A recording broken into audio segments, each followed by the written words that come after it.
I was elbow deep under the sink in my old Brooklyn apartment, wrench in hand, hair a mess, not trying to impress anybody. Then they walked in.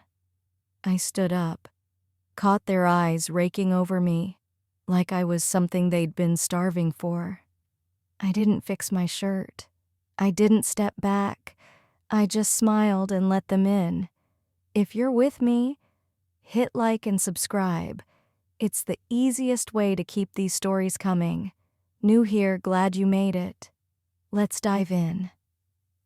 I was half under the sink when they knocked, kneeling on the linoleum, wrench in hand, hair tied back in a sloppy knot. Not my finest hour, but I wasn't aiming for grace. I dragged myself out, wiped my hands on a dish towel, muttering curses about the leak I'd been wrestling for an hour. The door swung open, and I faked a smile. Didn't expect backup for a busted faucet. I said, voice light but sharp, "The older one? Jack, 35 gray at the temples, broad shoulders," gave a polite smile, calm as a still lake.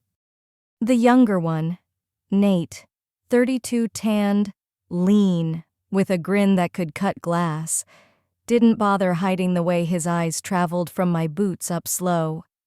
"I like to supervise," Nate said, winking as he set his toolbox down. "Make sure the job's done right." I rolled my eyes, turned to the coffee pot. "Tea, you guys want some?"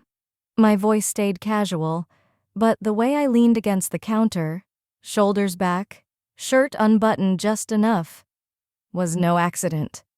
A spark I knew they'd catch. "Black's fine," Jack said. "Steady."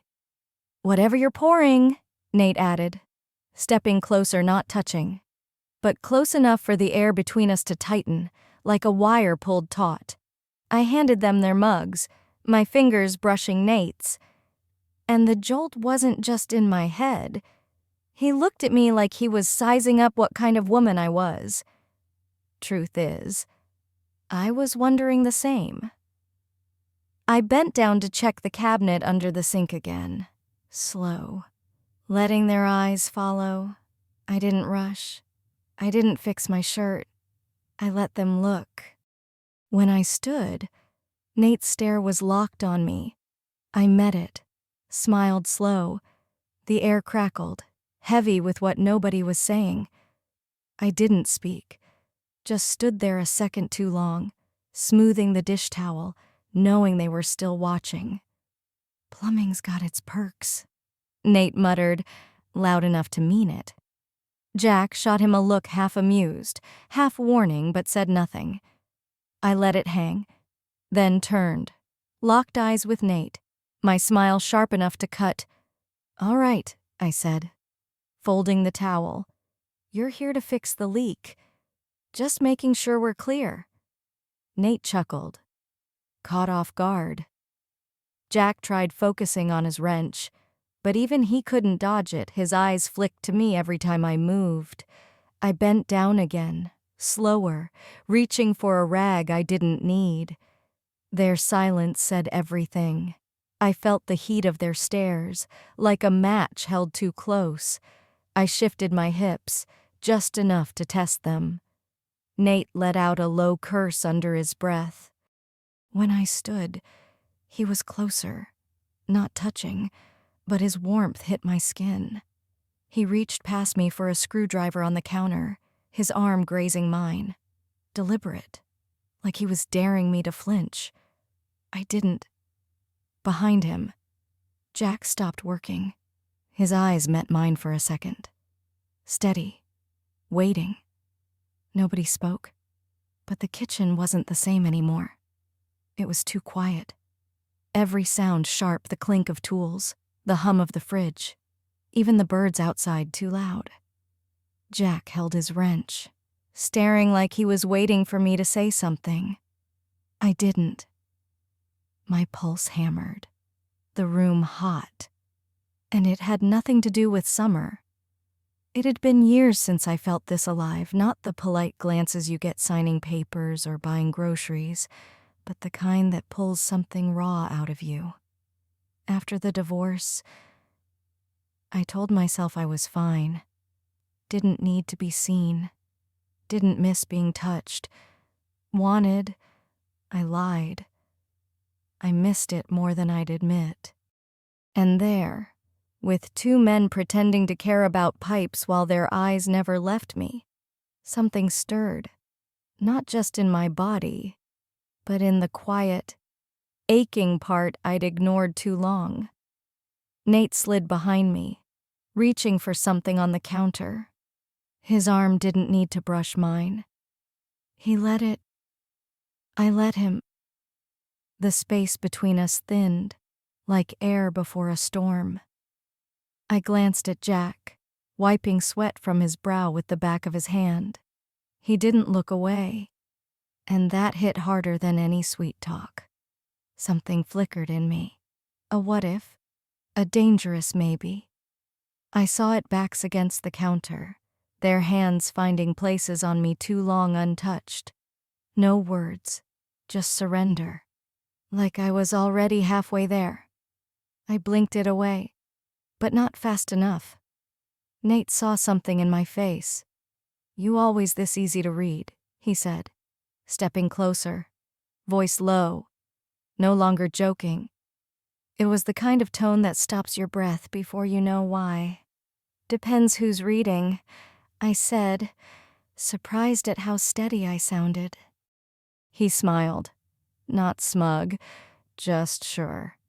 Then he closed the last inch between us, his hand hovering at my waist, like he was giving me one last chance to say no.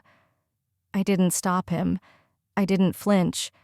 Jack stayed still, watching, his chest rising slow, holding back more than just breath. Nate leaned in. No rush, no hesitation. His lips brushed the side of my neck, soft, deliberate, like he'd been thinking about it since he walked in. I closed my eyes. I needed this, and I was done pretending I didn't. Everything stopped. His lips lifted, but the feeling lingered, sharp, undeniable. I didn't move, didn't breathe. Nate was still close, his warmth pressing in. The air was heavy, waiting, like a held breath. I wasn't waiting for permission or fear. I wanted to know if Jack would stay out or step in. A soft shuffle on the tile, then a larger hand, steadier, rested on my shoulder.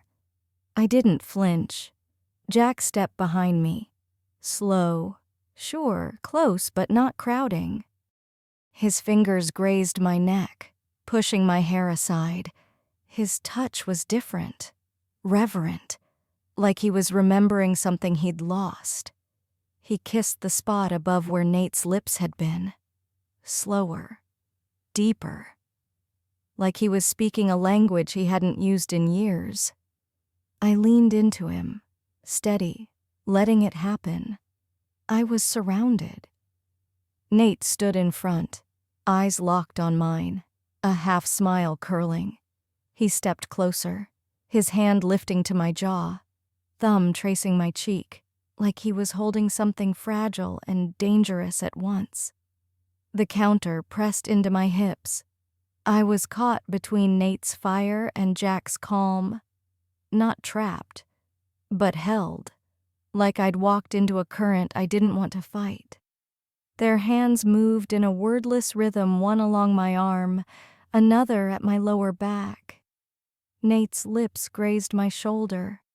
Jack's breath warmed my skin. They didn't ask, didn't rush, just gave me space to let go. And I did. I let go of the tension I didn't know I'd been carrying. The years of ignoring glances, swallowing the ache of being untouched. I didn't feel guilt. I didn't feel shame. What I felt was mine. They moved together. No words needed. Nate's fingers traced my ribs. Jack's lips brushed my ear, a dance of heat and restraint that left no room for thought. My hands gripped the counter, steady, done pretending. I wasn't a prize or a secret. I was a woman who'd stopped hiding what she needed. And they'd stopped pretending they didn't want it. The moment stretched, quiet, unbroken. Jack whispered something against my skin, too low to hear but heavy enough to leave a mark. Nate moved in sync, sure, steady. The room, the sounds, the past, it all faded. There was only this, only them. Then they stepped back. Both at once. A hand slid from my back, another down my arm before letting go. I stood there, breath ragged, eyes half closed. Nate spoke first, softer than before. "Anything else need fixing?" I looked at them. Nate's cheeks flushed. Jack's faint smile. He was trying to hide it, but I saw the hunger. I smiled back. Maybe tomorrow. I didn't plan for it to go like that, but maybe that's how it had to be. I didn't stop it, and once I let them in, I didn't want it to end. Be honest, would you want to be there? What would you do? Drop it in the comments. I'm reading. If this hit you, like, subscribe, turn on notifications so you don't miss what's next. Thanks for watching.